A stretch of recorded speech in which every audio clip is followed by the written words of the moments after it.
Welcome to the channel. If you're thinking about putting a Sniper 2 on a vintage vehicle, this is a video for you. And if you've already put one on but you're having trouble getting it to start, I have a solution that might help you out, so stick around.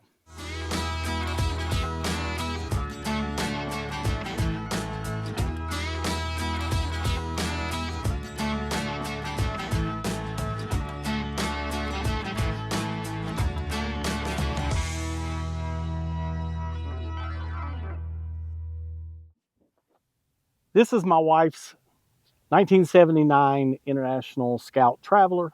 It's got a 345 V8 motor, and we were having trouble with the carburetor. We believe that the person before us, or the mechanic before us, had tried to start it with the old gas and kind of clogged things a little bit, but that really wasn't the major issue. The major issue was that gasoline was leaking out of the carburetor. After closer inspection, I realized that there was a crack in the bowl of this carburetor. It's like a plastic Prestolite. I don't know exactly what it is, but there was a little hairline crack in it. It was leaking fuel. Since we've been having trouble with that, we went, and this is my wife's car, and she wanted something a little more dependable in cold weather. We decided to go with the Sniper 2 on it.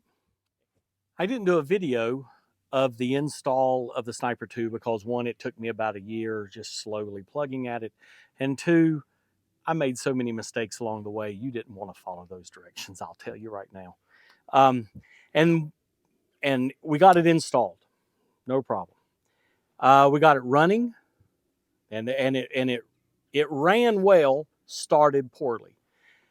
No matter what vehicle you're putting this into, if it's a vintage vehicle, you absolutely could have the same problem that I had, that I finally figured out what it was. The problem I ran into was that when I would turn the key, one click, the Sniper would turn on and it would load, and you would hear the fuel pump kick in back there, and everything looked right. But when I would rotate the key to start the vehicle, this would shut down and restart each time I did that. And so the start was very hard. I would have to crank it a second and then maybe touch the gas and it would start up. So after doing some investigation with a multimeter, we realized that there was a dead spot in the ignition in this vehicle. As you rotate the cylinder, at some point, it is losing electrical connection with the power that is coming to your Sniper. So what are your options? Well, no matter what vehicle you drive, you're putting this in, you could be putting it in a Mustang or a Barracuda or Scout. You might have a similar issue. You could remove the cylinder, get a new cylinder, and replace this, which is certainly a viable thing to do. But what we did is we decided to figure out a way to keep that power active while the ignition turns. And the way we did that is with a relay. But not just any kind of relay. We installed a time delay relay that has adjustable timing. So what does this do? Well, it maintains power to the Sniper after the ignition has turned off, or while it is rotating through its dead spot. So I'm going to turn the key on, and you'll see this come on. And then I'm going to turn my key off, and you'll notice that the power to this stays on for about, I think I have it for 5 or 10 seconds. And the key is off, and then that goes off. So what it does is it allows this to turn past its dead spot, maintaining electricity to the Sniper. Man, my hands are dirty.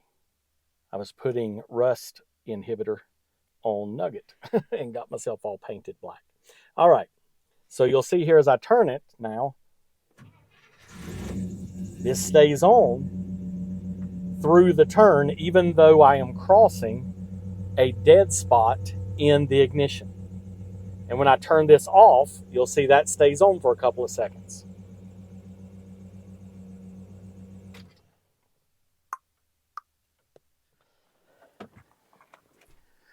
So no matter if you are putting a Sniper 2 in a Ford or a Scout or a Chevy, if you have a dead spot in your ignition, if you notice that your Sniper is turning off and rebooting while you try to start it, that might be the problem you have. And if so, this might be a solution for you. Are there other solutions? I'm sure there are. Certainly replacing the cylinder is one of them. But this is the solution that we chose. It's quick, it's easy, it's a good workaround, didn't require us to dig into here, and it seems to be working great. We've been driving it now for 3 months, and that is no longer an issue. How do you wire it in? Well, I will do my best to put up a diagram of how I did it. I am not an electronics expert. I consulted a friend, Walt, thank you, Walt, when I was putting it in, and he helped me wire it in. Take a look at the diagram that I've drawn. Google is your friend. Also, make sure when you're getting a time delay relay that you are getting it in the right direction.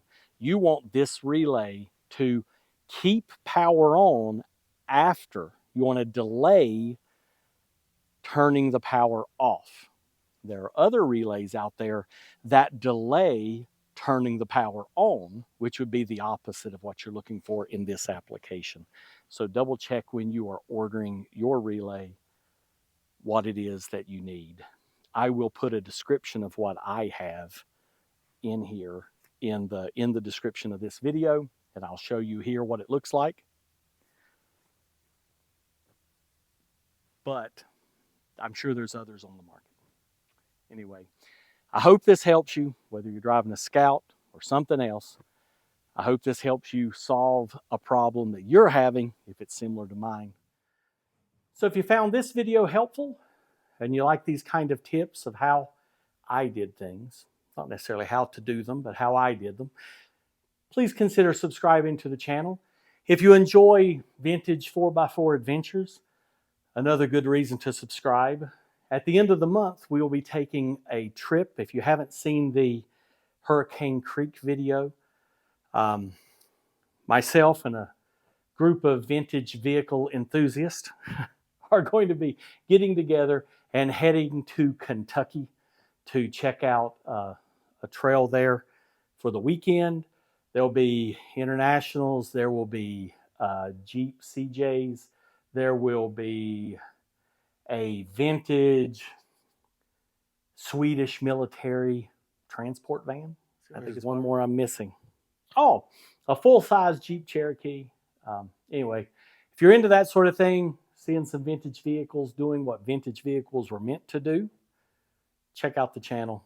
And if you like it, subscribe, and we will see you out there on the road. Hope this helps.